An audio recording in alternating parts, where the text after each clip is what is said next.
S, good morning friends. ಇದೊಂದು short video. ಇದರ ಸಂಪೂರ್ಣ ಈ ಜಮೀನಿನ ಸಂಪೂರ್ಣ ಮಾಹಿತಿಯನ್ನು ನನ್ನ ಇನ್ನೊಂದು ವಿಡಿಯೋದಲ್ಲಿ ಪ್ರಸಾರ ಮಾಡ್ತೀನಿ.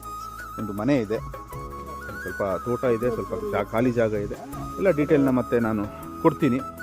ನಿನ್ನೆ ಬಂದ ಕಮೆಂಟ್ಗೋಸ್ಕರ ಈ ವಾಯ್ಸ್ ನೋಟ್ ಹಾಕ್ತಾ ಇದ್ದೀನಿ ಇದರಲ್ಲಿ. ಇಲ್ಲಾಂದರೆ ಬರೀ ಮ್ಯೂಸಿಕ್ ಮಾತ್ರ ಹಾಕ್ತಾ ಇದೆ. Short video. Stay connected. ಮುಂದಿನ ವಿಡಿಯೋಗಾಗಿ ನಿರೀಕ್ಷಿಸಿ. Thank you.